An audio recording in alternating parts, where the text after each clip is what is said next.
Snipers pretty much never work alone. One of the sniper's primary and most important jobs is to cover and provide overwatch for other units conducting operations, keeping their fellow soldiers safe. Man, what the hell?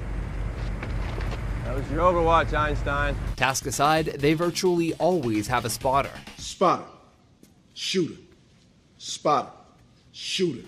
It seems logical to have at least one person watching the sniper's back while they're focused downrange, but what many don't realize is that the spotter is typically the more experienced sniper. That's your mulligan, Mr. Ward. Play ball! It's the spotter's job to help find targets, then identify that target's distance, as well as a variety of factors that could affect the path of the bullet at that range. He's moving to the building. Follow him, you got him? Got him. And help make adjustments to the scope. 870 yards in closing. Wind 3/4 value, push to left. At the end of the day, one might say that the shooter is pretty much just a trigger man. On target. All scope. Fire when ready. Hit. Number 4. Snipers can use sound to locate enemy snipers. Bullets move faster than the speed of sound, so after a gun fires, the distance between the bullet and the sound wave emanating from a gunshot grows larger and larger. He was on the ground before we heard the shot! This allows snipers to use a technique called crack bang. As a supersonic bullet flies past a sniper, it creates a distinct noise called a ballistic crack. By then counting the seconds between the crack and the following bang created by the rifle firing, the data can be used to range the distance of the sniper.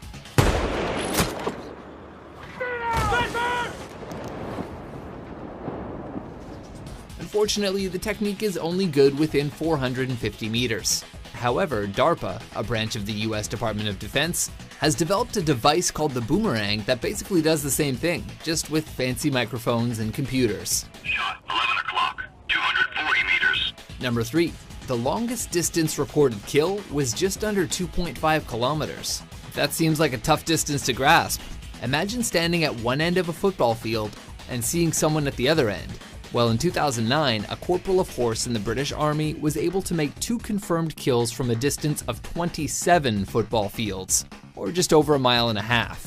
After a 2-man Taliban machine gun team targeted soldiers from the sniper's unit, the sniper was able to hone in and kill them both using a .338 Lapua Magnum rifle, in spite of the fact that the targets were about 900 meters past the recommended effective range of his rifle. It was later calculated that the bullet was in the air for about 6 seconds before it hit the target. Upon returning from his military tour, the sniper in question suffered severe PTSD, stating that he is haunted by the images of the people he's killed.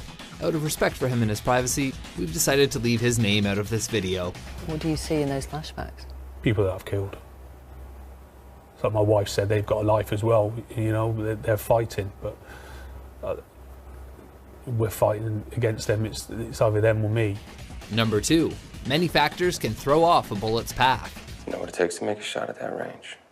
Everything comes into play that far. Humidity, elevation, temperature, wind, spin drift. The most obvious factor is distance, since bullets don't actually fly, but instead fall in a very specific direction.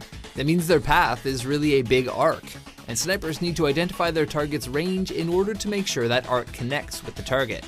But the longer the range, the more factors can possibly alter a bullet's path. Wind, humidity, air pressure, altitude of the shooter versus altitude of the target. All of this can alter the bullet's trajectory and has to be accounted for when adjusting the scope. The aforementioned record-holding sniper stated that the conditions to make his shot at that range happened to be perfect on that day.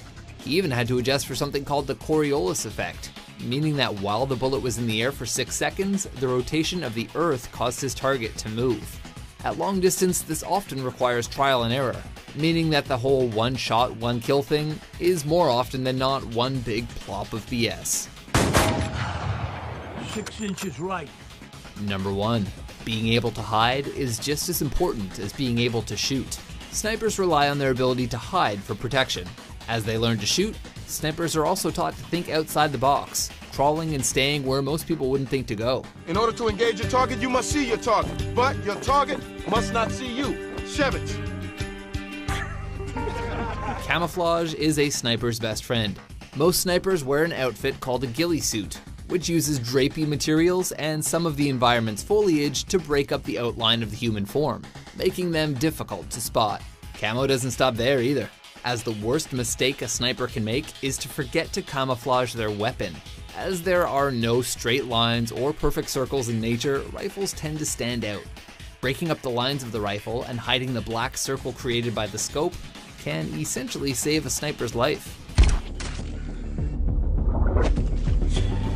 Did these facts get you thinking? What fascinating facts about snipers did we miss? For more precise top 10s and carefully hidden top 5s, be sure to subscribe to WatchMojo.com.